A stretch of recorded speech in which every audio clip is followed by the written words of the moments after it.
Hello, everybody. Welcome to Late Night Football. Welcome to our transfer reaction show. We're kind of a day late in terms of reacting to this news, but it's not officially been announced by the club yet. Might be announced by the time this goes online, though. But because we don't know the speed that's going by. But Antony to Manchester United, the announcement is imminent. We got a here we go from Fabrizio Romano yesterday, and of course, there's a lot of game match reactions, so no time to do this. But it is now imminent that that deal will be announced by Manchester United soon. He is in Carrington at the moment for a medical, apparently. So I think we should get confirmation of that.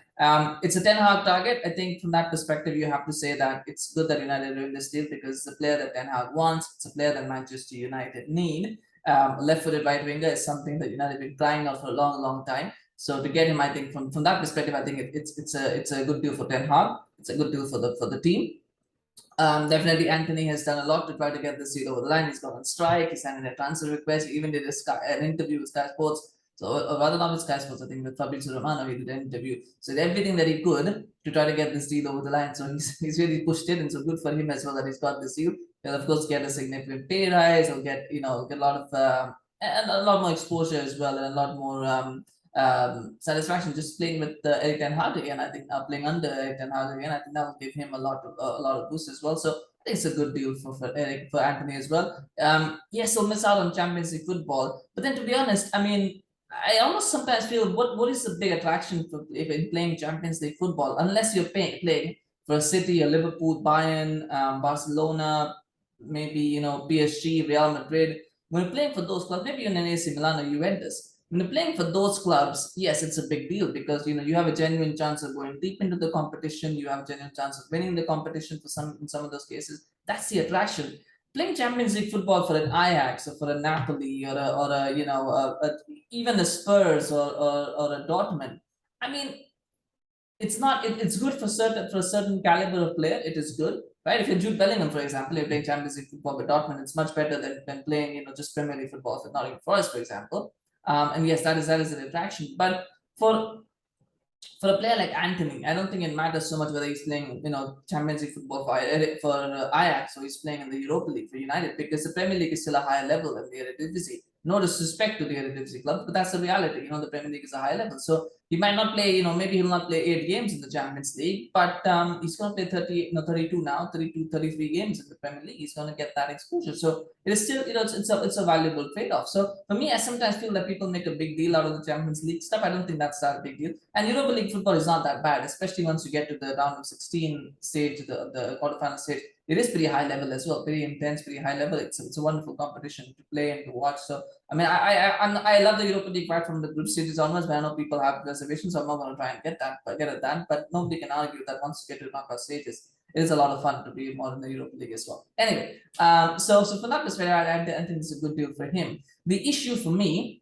was a good deal for Ajax, by the way, because no matter how much they can cry about money and Champions League football and all of that, the fact is they're getting 85 million pounds for a player who's nowhere near worth that amount. He's not. And it's a world record fee for an Eredivisie player. Moving out, I mean, that is just it's a world record fee for Ajax. I mean, this is not something that they would have got next season. Nowhere close to it. No matter how well Ajax performed, no matter how well Antony performed, there was no way they were getting 85 million pounds if he was sold next season. No way. So the fact is that they've got a really good deal, no matter what they're posturing. They will actually probably get Hakim Ziyech for a fraction of that price now. So I mean, yeah, they're going to make a lot of money out of this deal. I think from that perspective, they have to think that this is a good deal for them. Yes, sure, there'll be a little bit of a tight spot in terms of replacements and things like that. I could accept that argument if they weren't already running around trying to sign Ajax, but Ziyech. But the fact is they're doing that, so I don't see any issues with for Ajax from that perspective. They get a lot of money and they can use that and invest that and make sign players that can make them even more money in the future. So I mean, I think it's a fantastic deal for Ajax. And for the exact same reasons, that's a good deal for Ajax. I think it's an absolutely horrendous deal for Manchester United. And I mean, 85 again. He's not worth 85 million pounds. Let's be honest. He is 50 million pound winger. They paid almost 100% more for him. I think they paid 35 million. I think if you do that's about 70 million, 70% more than they should have paid for him. So they've inflated his value by 70% more. It's an absolutely it's a bad deal. It's a bad deal for Manchester United as a club. It's not a bad deal as a team. It's not a bad deal as a player. He's a great player. Not a great player, but he's a good player, but and a great signing from that perspective. But the price is just out of this world. I mean, it's overinflated to the max, And that's a big issue. That's a big issue because, and again, I go back to this. So people will now point out, oh, Glazers have spent £226 million, blah, blah, blah. The fact is, they've not spent, the fact is that they wasted that money. They wasted £50 million because they overpaid for Lisandro Martinez by £50 million. The video is there, I said it there. And they were overpaid by £35 million for Antony. Now, they wanted to say that we spent £226 million, but that would have been good because if they had combined that £50 million and bought another midfielder, but instead they've now panic bought a player that that they could have got in May or in June if they really wanted him and for much cheaper price. So they wasted £35 million basically. That's so from that perspective, it's not a good deal for the club. And now, the problem now is that he's going to be under immense pressure because he's going to be judged as an £85 million player at Manchester United. Erik Ten Hag is going to be judged as a manager who signed an £85 million player, keep in mind as well, especially an £85 million player who's not English. He's not, Ollie got a lot of slack from Maguire because Maguire is English. Maguire gets a lot of slack because he's English, right? This guy is not going to get that. Antony is going to be seen as an £85 million Brazilian foreign player coming to the Premier League from the Eredivisie. He's going to be judged from that perspective. So he's going to have to play well. He's going to have to he's going to have to do a lot of good.